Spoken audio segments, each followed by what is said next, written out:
Hot girls have hobbies. Every hot girl must have a hobby. If your screen time takes 6 hours, 9 hours, 12 hours, 15 hours a day, and yet you can't name a single skill you have built this year, this video is for you. The problem is, doomscrolling does not only drain your energy, it drains your femininity.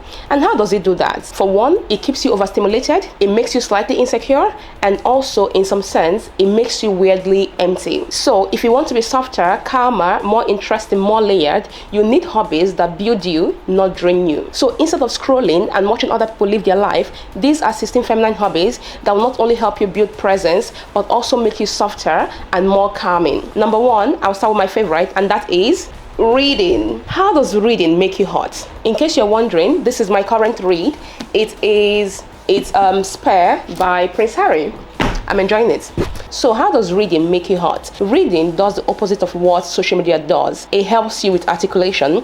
It helps you use your brain. In fact, reading demands that you use your brain, unlike social media. When it comes to social media, the content has been planned out for you, so we don't really need your contribution. Whereas when it comes to reading, what reading does is it gives you the story, but then you have to fill in the gaps yourself. What sort of gaps, you might ask? Number one, pictures, because it's just words. Reading requires you to use your brain to sort of conjure up the image that has been described in the book. The other thing is that reading helps you with articulation, because you are reading, like, the POV of various authors. So you're also learning how other people sort of articulate the same sentence. Different authors have different ways of articulating themselves. For instance, if you're reading a book from, say, Chimamanda Adichie and the one from Prince Harry, they both have different vocabularies. You can't compare them, but the good thing about reading is that you sort of learn how to borrow words from other people if you like how they articulate themselves. For instance, I like the way Chimamanda Adichie articulates herself. Personally, I think she's one of the most articulate people that has ever lived on this earth. So whenever I'm reading any of her books, I sort of take note of the way she describes things. So whenever I'm reading something from an author I like, I sort of take note of the way they describe things. And before you know what, you see yourself using those words when interacting with others. At least that's one thing about articulation I can say. The second thing I like about reading is that it helps you with emotional intelligence, because it forces you to interact with cultures and scenarios that you might ordinarily not come across. And reading, in some sense, will also force you to, empathize with a character that ordinarily you wouldn't on a normal day, because you get a lot of background on people and you now realize that things are not always the way they seem, and you can't judge someone based off of one mistake or one thing that you don't like about them. At least that's one thing I've learned about reading. Like, I could hate a character, but also in some way understand the point of view of that character, if that makes sense. The other thing that reading does for you is that it helps you with patience and concentration. Social media has caused people to have the attention span of a fish. They can't focus on one thing for 10 seconds without getting distracted. Reading will teach you patience, because unlike social media where the content is given to you in say 30 seconds, everything, the plot twist and everything, you have it on social media. It doesn't happen the same way with books, because when you're reading, you might be forced to read for 2 or 3 days in order for you to get to the plot twist or whatever the point of the book is. So if you're struggling with your attention span, reading might just be the way for you to fix that. The final thing I love about reading is that reading makes you think deeper and think in a more structured manner. I think the reason why most people tend to be very shallow is that they don't know how to articulate their thoughts. But once you become a reader, in some sense, you see yourself thinking in chapters. It's not just one single thought, you think in layers. I don't know how else to explain that other than to say that reading helps you think in layers. You don't just think in black and white, you realize that there are other gray areas. So you can't just say this is my opinion, because you understand that other opinions exist outside of yours that might be right. So while social media makes you overstimulated and you want to get every information in 10 seconds, reading does the opposite of that. That's why reading is on my top list of hobbies that make you hot. The second hobby you should pick up this year is journaling. As you can see, I have become quite the journal girl. So this is for my everyday journal, and this is my Bible/spiritual journal. In the past, I never used to journal because I just never really saw the essence of it. But ever since I started journaling, I can tell you for one thing, I have come to know and understand myself way better. Journaling helps you with internal reflection, and there's nothing more beautiful than a person that knows and understands themselves. I have come to understand myself, my internal struggles, who I am, the things I struggle with, why my mind tends to go to where my mind goes to, all because of the fact that I now journal. Every day I just sit and I pour my heart out in the journal. Whatever I'm thinking, say for instance I'm struggling with something, journaling has helped me come to the point where I now understand why I struggle with most things that I struggle with, or why I feel a certain way towards others or things. And journaling has also helped me to heal some childhood traumas, because by writing and reflecting internally, I have come to, reflect on why, I felt a way or a certain way towards some people or some things. And it's only by reflecting internally that I've come to the point where I realize, okay, so this is a problem and this is how I can go about fixing that. So why do I think journaling makes you hot? Because it makes you self-aware. And personally, I think self-aware people are very hot people. I find it attractive when someone is self-aware. I don't know if that's just me, but personally, I love people that are self-aware. Whether you're a bad person or a good person, the fact that you understand that this is who you are, there's something hot about that. Also, journaling helps you with impulse control. If you're a very impulsive person, get into journaling. Journaling will literally force you to confront your own devils and fix them. And once you fix those problems, those internal conflicts will not manifest externally as calmness. Calm people are hot people. The next hobby is learning a new language. The wonderful thing about learning a language is that it forces you to interact with other cultures and other people that you don't normally interact with. Learning a new language will elevate you in so many ways. For one, it creates cultural awareness. You now know other people's culture and the way they do things, and you're less judgmental of others because you sort of now get them. Does that make sense? If you only know one language, or let's say the only languages you know are the ones that you use to interact with people from your own culture, I suggest learning a new one. Personally, I am currently learning Spanish, and I don't know how that's going, but I mean, it's coming up fine. Hola. Personally, I'm learning Spanish. Well, it's more like Portuguese, Spanish, and French, but I am concentrating on Spanish for now. And that's because I've noticed that when you travel, nothing makes traveling easier and more enjoyable like being able to interact with other people from other cultures. And if you're a traveler, you already know that people are very wary of foreigners. But the moment you know how to speak a language, even regardless of how little you know how to speak that language, so being able to interact with other people from other cultures opens up a new set of doors for you. And mind you, most jobs pay well if you know how to speak languages from multiple cultures. So why doom scrolling numbs your brain, learning a new language stretches it. The next hobby is crocheting or knitting. This is my newest creation. Can you guys see that? Focus please. So I have become quite the crochet girl. I have all my knitting supplies in here. How do I show you guys? Oh my god, I hope it doesn't fall off. Can you guys see all the supplies I have? Yes, I think knitting is for very beautiful and hot girls. Ever since I got into knitting, I have quite the supply. Let me show you guys some of the things that I have bought so far. So I have this lovely color that I'm hoping to, can you guys even see the color? I don't think my camera is getting the colors properly, but oh my god, hold on. So why do I think knitting makes you, So why do I encourage you to start knitting? Because for one, I believe that knitting helps with focus. Knitting forces your brain to focus on one thing, and in some sense, it also helps to regulate your nervous system. The other beautiful thing about knitting is that knitting forces you to be very patient. If you're an impatient person, I encourage you to start knitting. You will see yourself becoming more patient because you have no choice than to wait until you get to the final result. So crocheting makes you hot because crocheting forces you to be patient, and patient people are hot people. The next hobby I think you should get into is painting. I have become quite a painter, and mind you, I'm very terrible at it. This was my first painting. Can you guys see that? So this was the first thing I painted, and after that I painted this one. This is way better. I mean, it's horrible, but it's way better than the first one. Can you guys see that? Hill, trees, whatever that is. And the last thing I painted, well, not necessarily the last one, but like one of the last things I painted is actually this lovely beach situation. Can you guys see that? I'm not sure if my camera is picking it up, but I painted that as well. Even the one, can you guys see the painting here? Yeah, it's like a sunset situation. I painted that as well. First of all, before I get into why I think painting is such a beautiful hobby to have, I have to say that when it comes to hobbies, you don't have to be perfect. You just have to have them. Because if you look properly, you can see that this is a very horrible painting. Like, this is horrible in my opinion, but I love them. So you don't have to monetize every single hobby of yours or be like 100% good at them. All that matters is that you enjoy that hobby, and that's it. So why do I think painting is a very nice hobby to have? Number one, painting helps you to develop the creative aspect of your brain, or even scratch that creative itch that most people tend to have. Most people think they have no talent because they can't draw, paint, or like do the things that we consider talented. But painting is a little bit different in the sense that painting does not require perfection.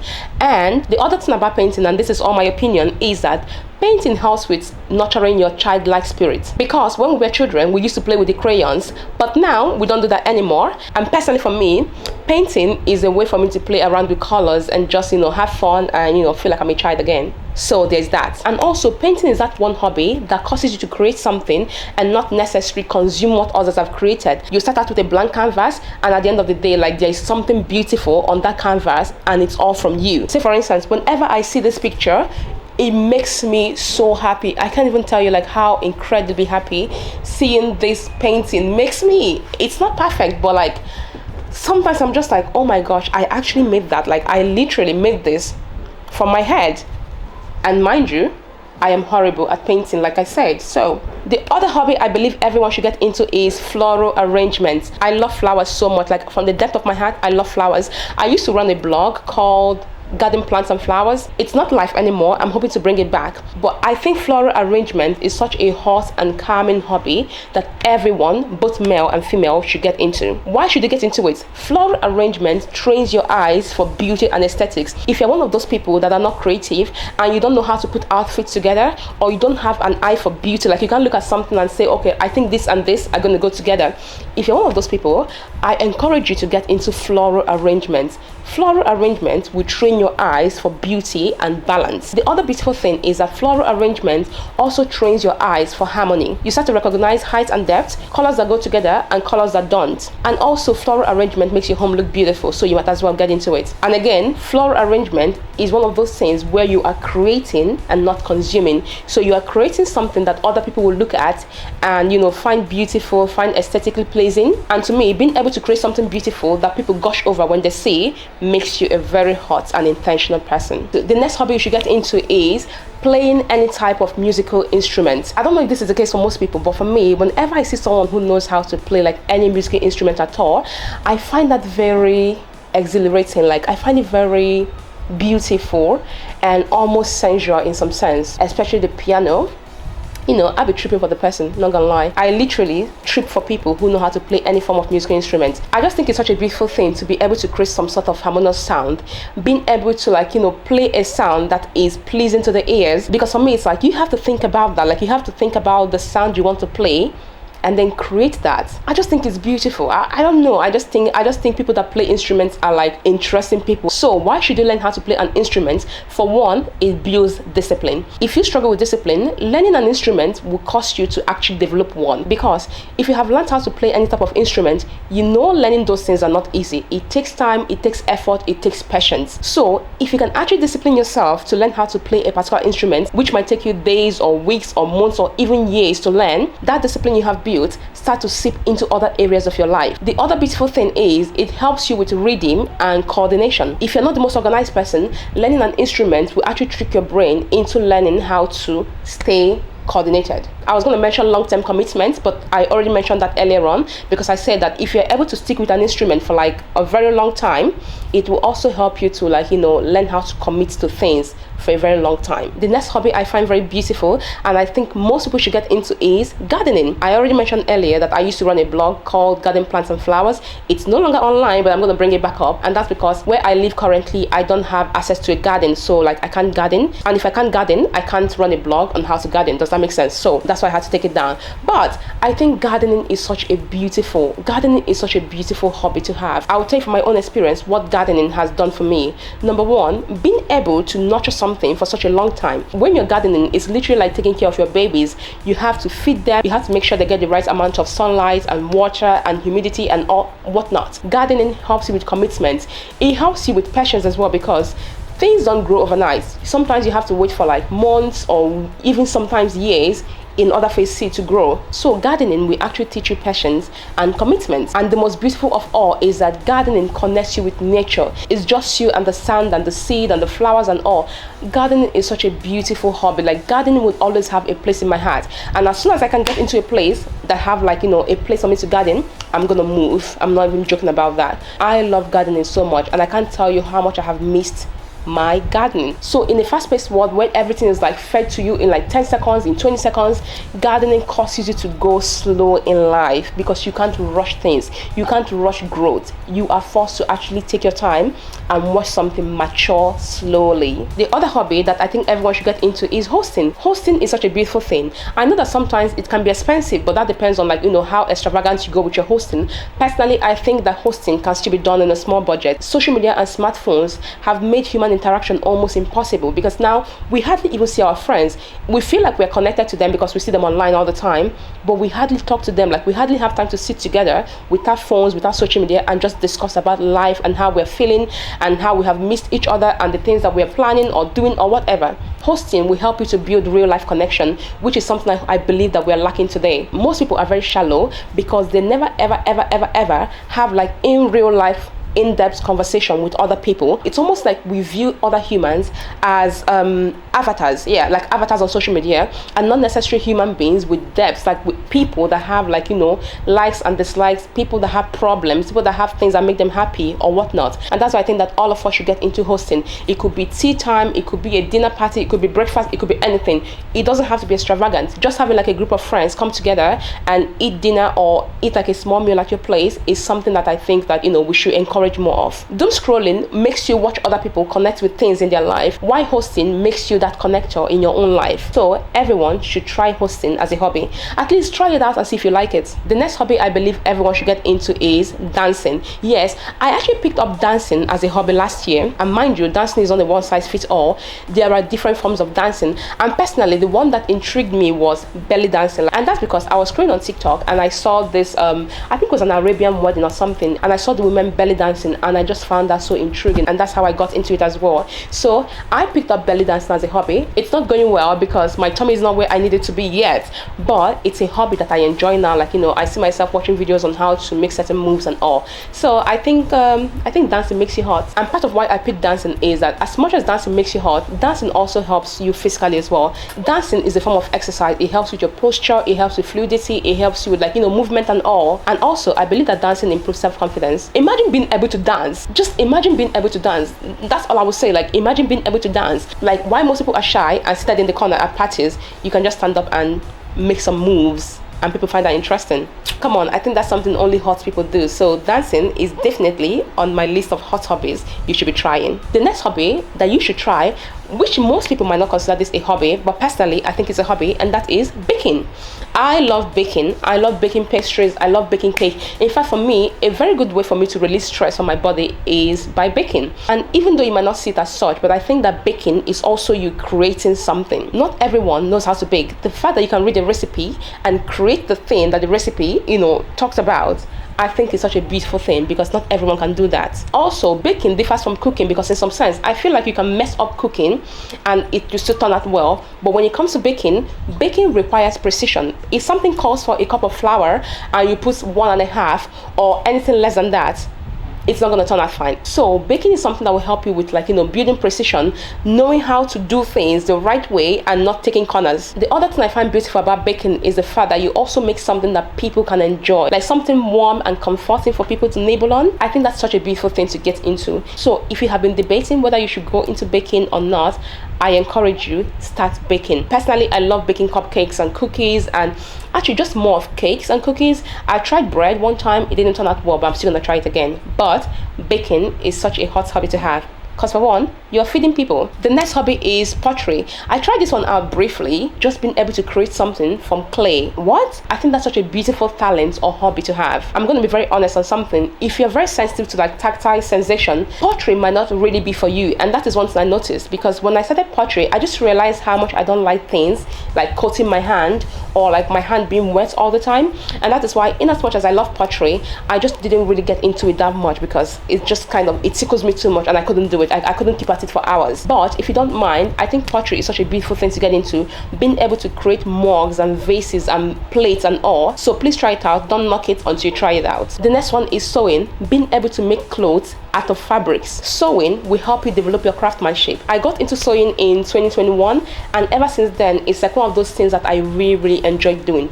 Being able to like see an outfit in a magazine or wherever and then recreate that with just a piece of fabrics. It's so beautiful to see pictures come to life just by your hands. Like, you've been able to cut and sew things. Yes, I really enjoy sewing, and I think more people should get into it. I know this is the world of fast fashion, and you can easily get things for, like, very cheap prices and all, but I still encourage you to try making something yourself. You will see yourself cherishing clothes more because you know the amount of work that goes into making those items. So while fast fashion makes you very impulsive, being able to sew your own clothes makes you very intentional about design and also appreciative of craftsmanship. So now when I see a clothes, I'm not just seeing a clothes, I'm also seeing the efforts that went into designing that clothes. And personally, being able to look at something and admire the craftsmanship and all is such a hot or beautiful trait to have. The next one is walking and hiking. Most people might not think that walking is a hobby, but personally I think that walking or hiking is actually a hobby, and most people should try it out. Being able to just stand up and walk around, move around and see things, like see people, see nature, see places, is such a beautiful thing. Walking, for one, connects you to your body and to nature as well. And even more beautiful is that walking is a form of exercise, so you can't even lose either way. Like, you enjoy nature and you're also, like, giving your body what it needs to survive, which is what? Exercise. Why I think of walking and hiking as a hobby is that they help you with observation and mindfulness. It forces you to observe and admire the nature around you. So if you're the type that struggles with exploring neighborhoods or, like, places, I encourage you to pick up walking or hiking. Like, walk in a different neighborhood, like go to somewhere that you usually wouldn't walk in and just walk around that area. And that's how you observe things. You observe the coffee shops, observe the places, the shops, whatever. You observe a lot by walking. Walking will force you to see places and things, and that is why I would categorize walking and hiking as a hobby. Go out in nature, go to a tree, go to a mountain, go somewhere and just hike and see places, see things, like, explore with your eyes. The next hobby I believe that every single person should get into is photography. There are so many different forms of photography, and personally the one I tend to like most is nature and street photography. Yes, go out there and take pictures of things. I was scrolling on Reddit, like, was it yesterday or like 2 days ago, and I saw a picture that was taken in the 1800s. It was a picture of Egypt. When I saw that picture, I was like, imagine being able to see what the world was like, like hundreds of years ago, based off of a single picture that someone took. There are animals or places that I would never see ever in my life, but I have been able to interact with them based off of a picture. And that's why I think that photography is such a beautiful thing to do. You don't even need a camera. Even our cell phones, like, these things, they do a very good job at taking pictures of things. Go out there, take pictures of things. Like, are there things that you love doing? Perhaps you like animals. Take pictures of every dog that you see. Just ask the owner, like, can I take a picture of your dog? And take those pictures. Personally, I love to take pictures of flowers. If I see any flower, I like to take a picture of that flower because it's such a beautiful thing. Like, I just love flowers, so whenever I see one, I like to take a picture and then, even picture search it to see the name of the flower and then, learn more about it. Go out there and take pictures of something. Like, preserve the world for the next generation to see what something used to look like in the past. The next hobby that you might even find weird is people watching. I love people watching. I love going to a coffee shop, sitting down with my cup of coffee and just observing people moving around in their everyday life. Like, I get nothing from it, but just being able to look at someone and know that, like, I don't know this person. Like, I don't know who you are. I don't know the people connected to you. I don't know what you're going through or what you've been through and all. Just watching people and realizing, like, I'm watching like 50 people with 50 lives that I might never ever know what's going on in. Does that even make sense? This is actually a hobby that I struggle explaining to people, that I love just sitting down and watching people who just pass by, like knowing that I might never interact with you ever again, but I have seen you at some point in your life. Okay, you know what? I think that's weird, but it's fine. I still count that as a hobby of mine. I love watching people. I didn't say staring at people. Like, I don't like staring at people. Like, I wouldn't look at someone and just stare at them. I think staring is rude, but I love just sitting down and observing people go about every day. The last one is going to be a bonus hobby, because I don't know if it's a hobby, but personally I'll count it as one, and that is you collecting something. I find collectors so intriguing. Like, what do you mean you have every single version of a wine bottle or a glass or like a shot glass or anything? I love when people fixate on a particular thing and they just start collecting everything, about that. For instance, we have the Pokemon people that like to collect cards and all. I just find it very beautiful that, like, you like this one single thing and you've dedicated your life to like collecting everything regarding that. Does that make sense? So being a collector could also be a hobby that you pick up. I know a girl on YouTube that likes to collect shot glasses. Like, anywhere she goes to, any country she travels to, she collects shot glasses. I think that's such a beautiful thing. Personally, I've not gotten into it yet because I have so many things that I like that I can't decide which one I should start collecting. But the moment I start collecting something, I'll let you guys know. I hope you enjoyed this 16 or 17 hobbies. I actually lost count of the hobbies I mentioned, but I hope that you enjoyed all these hobbies and you were sort of encouraged to pick up one or two and start living intentionally. Start creating the life that you want instead of observing other people living theirs. And with that, that's the end of the video. Don't forget to like, share, subscribe, comment, do all the good things, and I'll see you guys in my next one. Bye.